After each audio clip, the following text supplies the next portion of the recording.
அன்புள்ள மாணவர்களே, 10ஆம் வகுப்பு பொதுத் தேர்வில் தமிழ் 2ஆம் தாளில் படிவம் நிரப்பும் என்ற பகுதியை இப்பொழுது பார்க்க போகின்றோம். இந்த படிவம் நிரப்புதல் பகுதிக்கு உங்களுக்கு 5 மதிப்பெண்கள் வழங்கப்படுகின்றன. இந்த வினா மிகவும் எளிமையான வினா என்பதை நீங்கள் அறிவீர்கள். உதாரணத்திற்கு இன்று பணம் செலுத்தும் படிவத்தை பற்றி பார்க்க போகின்றோம். இந்த பணம் செலுத்தும் படிவத்தை பாருங்கள். முதலில் ஒரு கோடிட்டு கிளை என்று கொடுக்கப்பட்டிருக்கிறது. இந்த பகுதியில் நீங்கள் தாம்பரம் கிளை என்று எழுத வேண்டும். அதற்கு அடுத்ததாக நாள் என்று குறிக்கப்பட்டிருக்கிறது. இதில் நீங்கள் என்று பணத்தை வங்கியில் செலுத்துகிறீர்களோ அந்த தேதியை அங்கு எழுத வேண்டும். உதாரணத்திற்கு 23/3/2015 என்று குறிப்பிட்டிருக்கிறேன். அவ்வாறு தேதியை அங்கு குறிப்பிட வேண்டும். அடுத்ததாக இடம் என்ற பகுதியில் அந்த வங்கி எந்த இடத்தில் இருக்கிறது, உதாரணத்திற்கு தாம்பரத்தில் இருப்பதாக வைத்துக்கொள்வோம். அங்கு தாம்பரம் என்று எழுத வேண்டும். அடுத்ததாக சேமிப்பு கணக்கு எண், அக்கவுண்ட் நம்பர் என்று ஆங்கிலத்தில் சொல்வார்கள். இங்கு ஏதேனும் 10 எண்களை நீங்கள் நிரப்ப வேண்டும். 9, 8, 6, 5, 5, 3, 7, 4, 1, 2 என்று 10 எண்களை உதாரணத்திற்கு நிரப்பியிருக்கிறேன். அடுத்ததாக நிலையான கணக்கெண். இந்த நிலையான கணக்கெண் பான் கார்டு நம்பர் என்று சொல்லக்கூடிய இந்த எண்களை நீங்கள் எழுத வேண்டிய அவசியம் இல்லை. அடுத்ததாக பெயர் என்று கொடுக்கப்பட்டிருக்கிற பகுதியில் உங்களுடைய தேர்வு எண்ணை எழுத வேண்டும். உதாரணத்திற்கு 6, 3, 7, 4, 5, 6 என்ற தேர்வு எண் எழுதப்பட்டிருக்கிறது. அப்படி இல்லை என்றால் பெருக்கற்குறி 5 பெருக்கற்குறிகளை நீங்கள் அங்கு போடலாம்.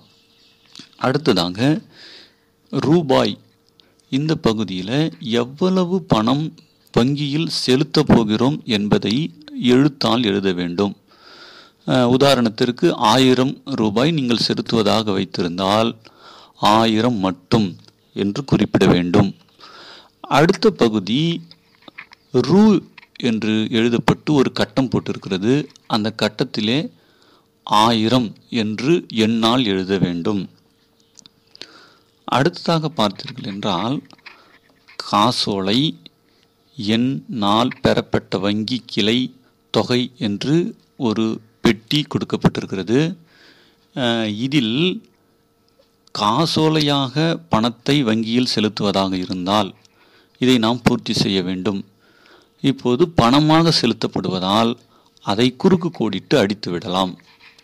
அடுத்த பகுதி கீழே பாருங்க, காசோலை விவரம், தொகை, காசாளர் கையொப்பம் போன்ற செய்திகள் இருக்கும். இவற்றை நீங்கள் எந்த விதமான குறிப்புகளையும் இதில் எழுதக்கூடாது. இது வங்கி அலுவலர்களுக்குரியது மட்டும்.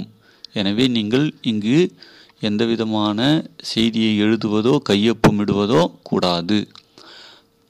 படிவத்தினுடைய அடுத்த பகுதியை பாருங்க. மேலே ஒரு கோடிட்டு கிளை என்று கொடுக்கப்பட்டிருக்கிறது.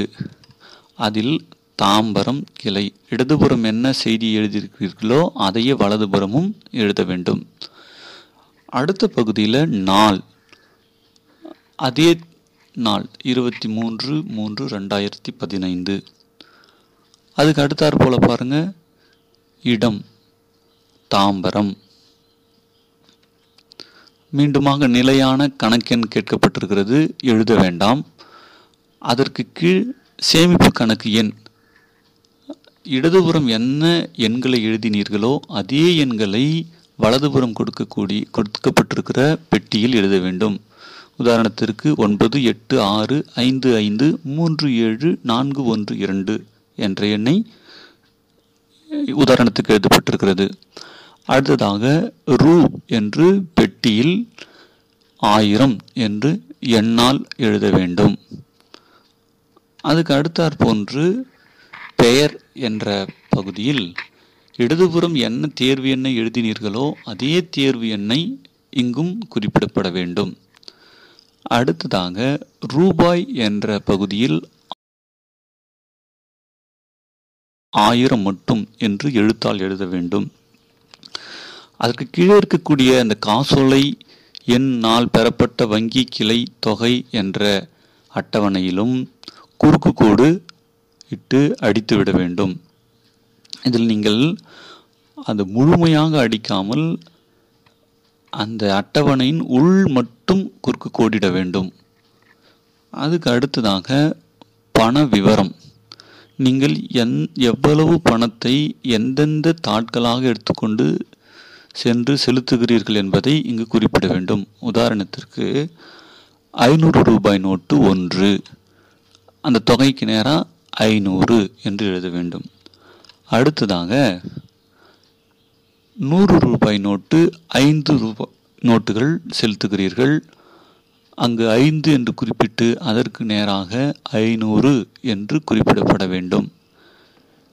கடைசியில் கீழே பாருங்கள், மொத்தம் என்ற பகுதியில் மேலே செலுத்தப்பட்ட தொகையினுடைய கூட்டுத்தொகையை 1000 என்று எழுத வேண்டும்.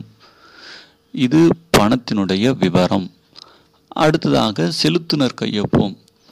இங்கே உங்களுடைய கையொப்பை தாராளமாக எழுதலாம் அல்லது தேர்வு எண்ணை கூட நீங்கள் எழுதி வைக்கலாம். மேற்கண்ட படிவத்தை எழுதிய பின்பு மீண்டும் ஒரு முறை சரிபார்த்து எல்லா செய்திகளும் சரியான இருக்கின்றனவா என்பதை உறுதி செய்த பின்பு நீங்கள் இந்த படிவத்தை நிரப்புவதை முடிக்கலாம். நன்றி.